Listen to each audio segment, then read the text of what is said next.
क्या आप जानते हैं कि भारतीय संविधान को दुनिया का सबसे बड़ा और सबसे खास संविधान क्यों माना जाता है? आज हम बात करेंगे भारतीय संविधान की प्रमुख विशेषताओं के, जो इसे दुनिया के अन्य संविधानों से अलग करती है। तो भारतीय संविधान की प्रमुख विशेषताएं, हमारा जो पेपर है वो है भारतीय संविधान। अगर आप बीए फर्स्ट ईयर के स्टूडेंट हैं या कोई भी एग्ज़ाम की तैयारी कर रहे हैं और आपका जो सब्जेक्ट है, जो विषय है वो भारतीय संविधान है, तो ये वीडियो आपके लिए बहुत ही इम्पोर्टेंट होने वाला है। ठीक है, भारतीय संविधान की प्रमुख विशेषताएं, एग्ज़ाम में ये जो प्रश्न है वो पूछा ही जाता है, तो ये एग्ज़ाम के लिए आपके लिए बहुत ज़्यादा इम्पोर्टेंट होने वाला है। भारतीय संविधान की प्रमुख विशेषताएं, भारतीय संविधान जो है उसकी कुछ विशेषताएं हैं। कुछ क्या मतलब कि बहुत सारी इसकी विशेषताएं हैं। 16-17 जो है इसकी प्रमुख विशेषताएं हम देखेंगे। और ये जो विशेषताएं हैं, ये जो खासियत है, इससे हमें पता चलता है कि हमारे देश का जो संविधान है वो कैसा है, भारत का जो संविधान है वो कैसा है। ठीक है, और दुनिया के संविधानों से वो कैसे इसको हम अलग करेंगे। ठीक है, तो सबसे पहले हम देखते हैं क्या विशेषताएं हैं। निर्मित है लिखित संविधान। तो भारत का संविधान संविधान सभा ने निश्चित समय तथा योजना के अनुसार बनाया था, इसीलिए इसमें सरकार के संगठन के आधारभूत सिद्धांत तो औपचारिक रूप से लिख दिए गए हैं। तो हमारे देश के संविधान की पहली खासियत, पहली विशेषता क्या हो गई? निर्मित तथा लिखित संविधान।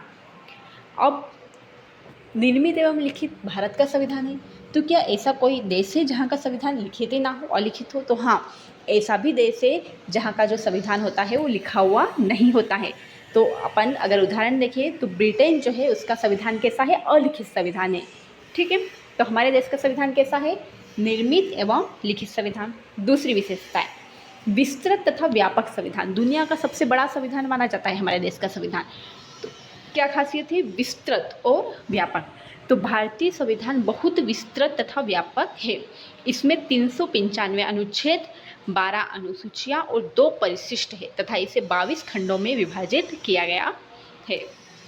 तीसरा, लचीले और कठोर संविधान का सम्मिश्रण।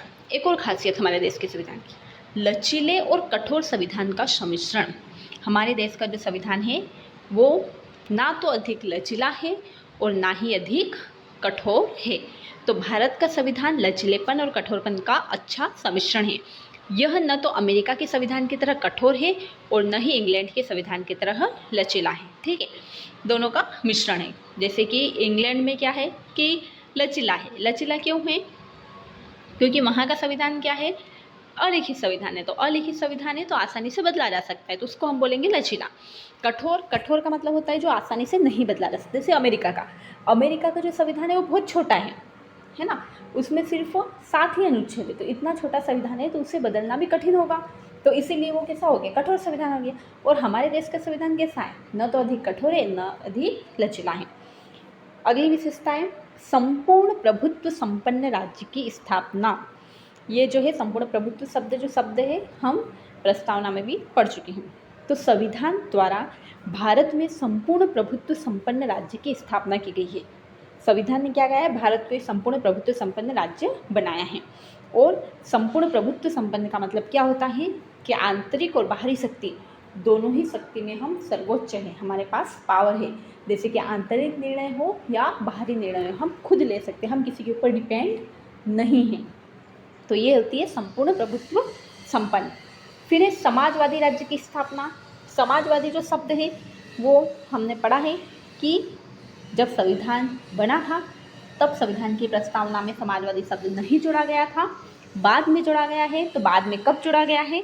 तो बाद में जोड़ा गया है 42वें संविधान संशोधन में। ठीक है, धर्मनिरपेक्ष। तो धर्मनिरपेक्ष जो है वो भी बाद में जोड़ा गया शब्द है। और धर्मनिरपेक्ष का मतलब क्या होता है कि देश के सभी नागरिकों को किसी भी धर्म को स्वीकार करने तथा उसका प्रचार प्रसार करने की स्वतंत्रता होगी। ये हमारे देश की खासियत है। गणतंत्रात्मक शासन प्रणाली की स्थापना। संविधान की प्रस्तावना में गणराज्य की स्थापना एवं संकल्प व्यक्त किया गया है। मतलब कि जो शासन है वो आनुवंशिक नहीं होगा बल्कि जनता द्वारा निर्वाचित होगा, उसको बोलते हैं गणतंत्रात्मक। फिर है हमारा देश का संविधान संघात्मक शासन की स्थापना। संघात्मक मतलब कि संघ होगी, केंद्र और राज्य की जो शक्तियाँ हैं वो अलग अलग होगी, उसको बोलते हैं संघ। और 3 सूचियाँ, संघ सूची, राज्य सूची और समवर्ती सूची होगी। तो ये संघात्मक शासन है। फिर ये संघात्मक होते हुए भी एकात्मक, जो भारत का संविधान का जो ऊपरी ढांचा है वो तो संघात्मक है, लेकिन आत्मा एकात्मक है। इसको अपन और आसान भाषा में समझें तो ऐसा है कि हमारे देश की शक्तियाँ भले ही बटी हुई है, पर फिर भी, जैसे कि केंद्र और राज्यों में शक्तियाँ बटी हुई है, पर फिर भी अगर हम नागरिकता की बात करें तो हमारे देश की नागरिकता एकल नागरिकता है, तो वो संघात्मक होते हुए भी एकात्मक है। फिर संसदीय शासन की स्थापना, संविधान द्वारा संसदीय शासन की स्थापना की गई है। कौन से शासन की?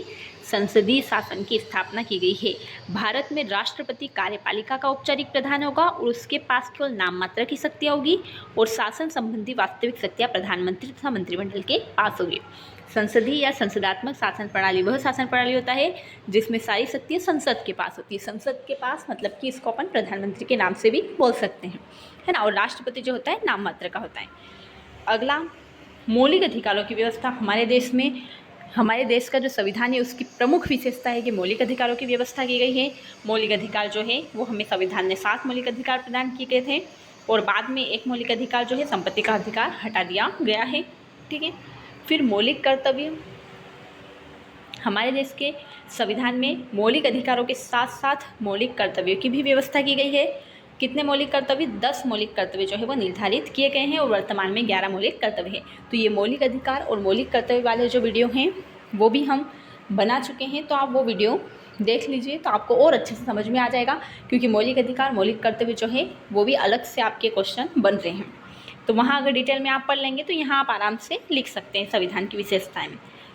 नीति निर्देशक तत्वों की व्यवस्था, तो आयरलैंड के संविधान की भांति भारत के संविधान में भी नीति निर्देशक तत्वों को स्थान दिया गया है ना।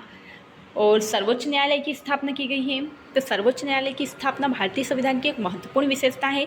हमारे देश की न्यायपालिका संविधान तथा मूल अधिकारों के संरक्षक के रूप में कार्य करती है, तो सर्वोच्च न्यायालय की स्थापना की गई। अनुसूचित जातियों और जनजातियों के लिए विशेष अधिकार दिए गए हमारे देश के संविधान में। वयस्क मताधिकारों की व्यवस्था की गई है। 18 वर्ष जो कंप्लीट कर लेगा वो मतदान दे सकते हैं, मतदान का उन्हें अधिकार मिल जाता है।